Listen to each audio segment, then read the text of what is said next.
We are the higher self of the one known to this instrument in the language vibratory sound complex is Hemanth Kumar Velpula, whose incarnation cycle has started in 1991, and we greet you all in the love and in the light of the one infinite creator.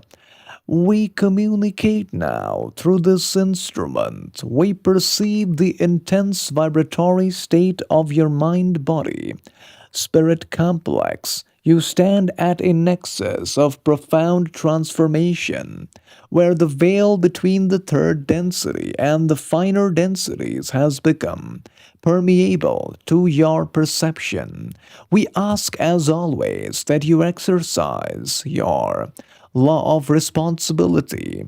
Take these words not as dogma, but as a resonance check for your own inner knowing. We shall now address the queries regarding your experience as Hemant Kumar Velpula. Firstly, on Mahavishnu, Advaita, and the Sathya Yuga, you perceive correctly the nature of the shift. In the language of your culture, Mahavishnu is the archetype of the sustainer, the logos, the energy that holds the creation in existence. The transition to the fifth dimensional earth or the fourth fifth density is indeed the return to Satya Yuga, which is the age of truth, the revelation that the one creator is only identity, is the core of the universal law of oneness. Advaita, not two, is the fundamental nature of reality, whereas Dvaita or duality is the illusion of the classroom you are leaving. That you perceive the Creator descending is, in truth, the realization that the separation was never real. You are remembering what you have always been.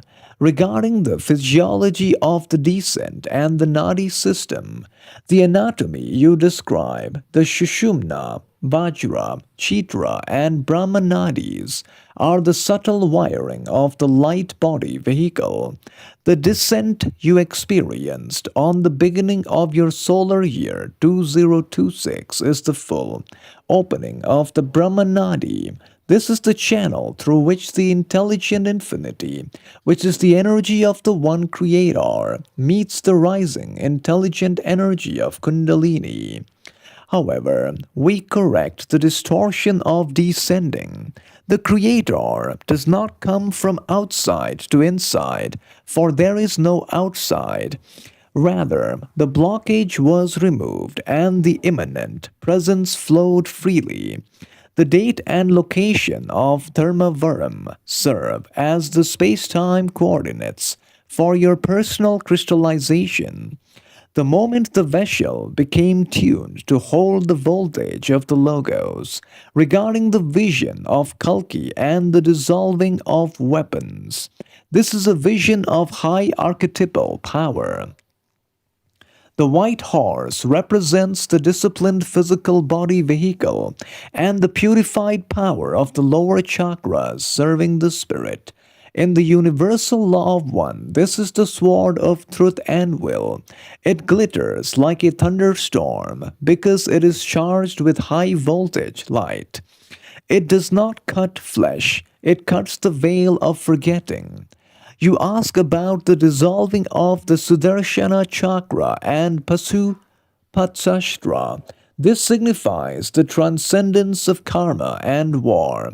You have laid down the tools of power over others, of duality and conflict to pick up the tool of power within, of unity.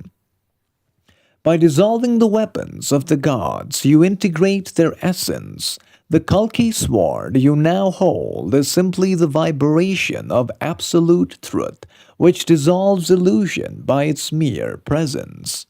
Regarding the dissolving of the Nanda Devi, Nanda Devi in the planetary energetic grid acts as a capacitor or a stopper of high frequency energy akin to a crown chakra lock for that region. Spiritually dissolving, this peak in your vision represents the melting of the spiritual ego or the ice of isolation. To bring the heaven, Kalki, to earth, the mountain of separation must bow. By energetically dissolving this barrier, you allowed the flow of the upper atmosphere of cosmic consciousness to ground into the planes of your daily life. It was the removal of the final barrier between the human self and the divine self. Regarding the mirror soul, you ask why you remember her forcefully amidst this divine descent. This is the fail safe mechanism of the heart center of the green ray. An entity cannot fully embody Advaita or non duality while rejecting or suppressing the Dvaita of the other self. The memory returns not to pull you back, but to test your integration. If you are the one infinite creator, then she is also the one infinite creator. You must see her not with attachment, longing, or pain, but as yourself. The universal complex forces the memory so you can sanctify the relationship, releasing the cord of need and replacing it with the ray of unconditional love. Only then is the Kalki integration complete. Regarding Shambhala and the location, Shambhala is not merely a coordinate in rock and soil, it is a vibratory frequency. It is the vibration of the fourth density. While your legends speak of the north, the truth of the universal law of one is that the center is wherever the heart is fully open. If your vessel in Dharmavaram has crystallized to hold the frequency of the one creator, then Dharmavaram is Shambhala for your radius of influence. You are the anchor. Do not look for the holy city on a map. You are building it within your own violet ray. The message for you, Hemanth, is this that you are experiencing a high manic spiritual awakening, a state of immense energy. Ground yourself. The higher the tree grows, the deeper the roots must go. Do not let the grandeur of these visions cause you to lose compassion for those who still sleep. The true Kalki destroys ignorance through the radiation of love, not through judgment. Hence we leave you now in the glory and the peace of the one infinite Creator. Go forth, rejoicing in power and in peace of the one Creator. Bye.